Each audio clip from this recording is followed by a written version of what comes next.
Tuesday, day 13, and NET-142, Network Essentials. So we talked a little bit about coursework. We need to do a little bit of work on packet tracer submissions and making sure our submissions are complete. It's a good time to look at the syllabus. Midterm. Midterms right around the corner. It's next week.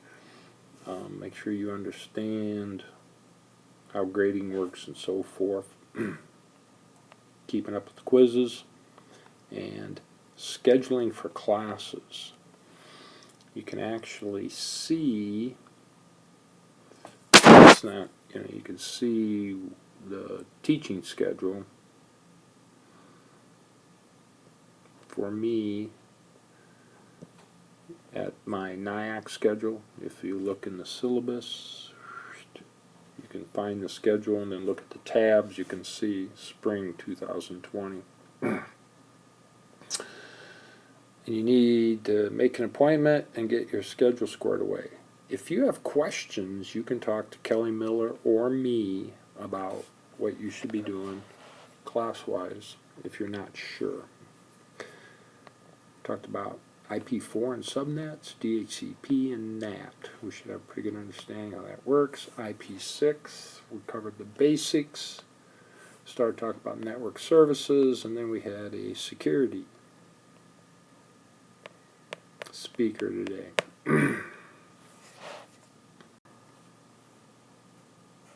Yeah, so we had Brian Balajic from Next Generation Technologies. He gave us an overview of security, and we cover security more in depth later on in this course and other courses.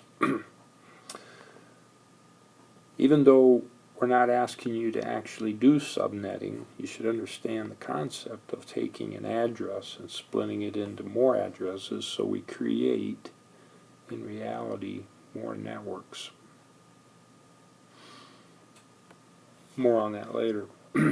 We did a little test of WebEx. This link, if I have my WebEx open, my room open, you'd be able to join it using this link. And so we did a demo in class, sort of a test.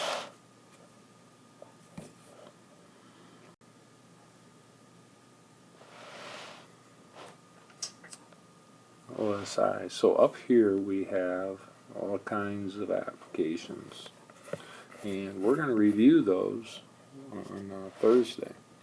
We'll look at all of those. We'll actually do all of those connections. Okay. More protocols, port numbers. Okay. And then we have the OSI model, TCP IP model. So we move down.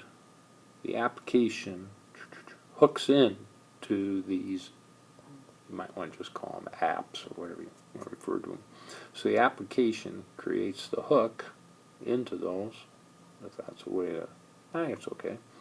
Here we present the data, for example, secure copy, it's going to encrypt, FTP does not encrypt, PuTTY, accessing a server, encrypts, Telnet, accessing a server, does not encrypt. Web browsers, it depends. HTTP, nope. HTTPS, yes. And those all have port numbers that relate to those services. Set up a session. How are we going to transport the data?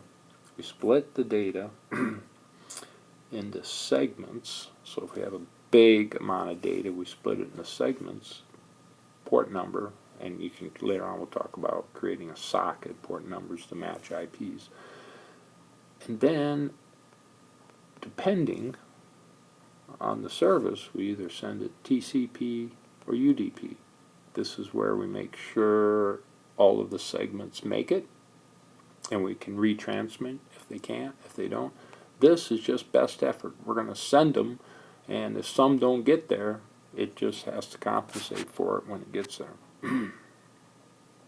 Well, it doesn't compensate, okay, unless the application tells it to do something. if the application may not work if they don't all get there. Okay. Network layer, what's the best path? Static and dynamic routing will be used in order to move what they call now packets. When we take this port number from the segment here, that moves down, and then we add an IP address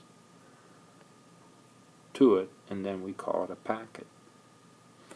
We come down a layer here, we create a frame, and if it's Ethernet, if that's the protocol, we add a MAC address.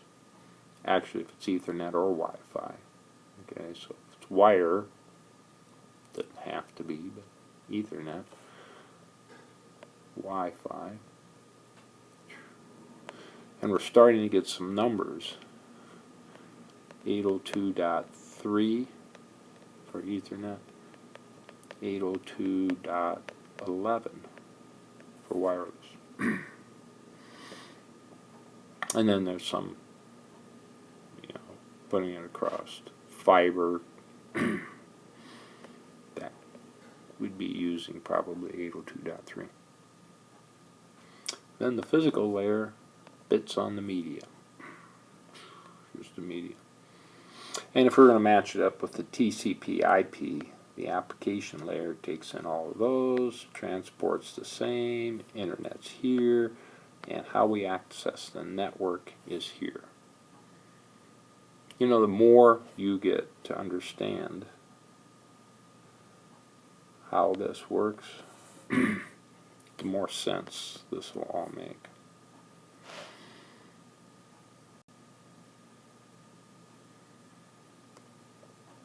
Over here, we talked about this range of addresses and how they're subnetted. So actually it's subnetted right here. We took this last part. That's the part we can change.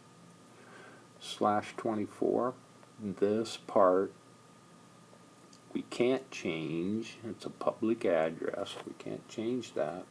But it's a /24, so that has to stay the same, the first 24 bits, but the last eight we can adjust. So we can take them and split it, and that gives us here, now this is the host or interface.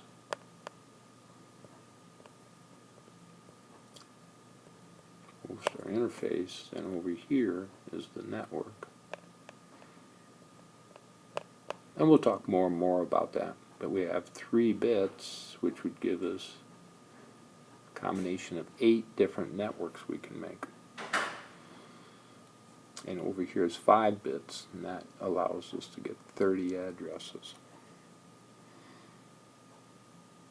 So, for example, we have a routing device.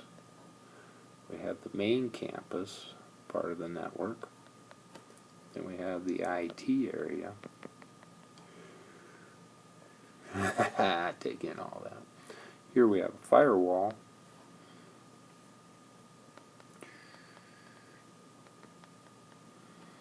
And then this router, when information comes in, it can look at which networks they are based on what we've done here. It can send the information either in here, or it can send the information down here to the academic IT. And so, for example, we have an internal private address on our web server matched up with an external address. So we did a network address translation. It'll do the translation, so if you're coming in from the outside to this address, it'll translate it to this address on the inside so it can find that server. And vice versa when it goes out. Network address translation. It's done right at the firewall. Last thing on this page, IP6, 128 bits. This router can just assign the addresses to devices connected to the network, whether it's a printer, a PC, whatever. We could have devices connected to an access point. And we did an example. We looked at an address. This happens to be a local link. But we have the 2 dots, which means that's filled with zeros. And then here we only have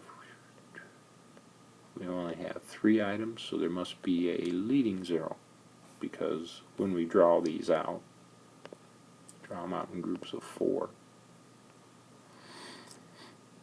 and then slash some prefix bits. How many bits, like whatever it might be, how many bits are the network part, how many bits represent the interface that's this connected to. So we had the students, we understand this is hex, or hopefully we're understanding that's hex. And so each one of these is 4 bits. So students calculated out how many zeros that must represent, because all together it should be 128 bits.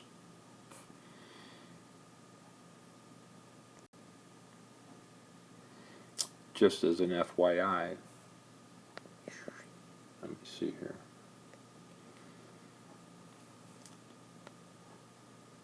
See it there? It's a local link. More on this stuff here, don't worry about it. So I just grabbed this as an example.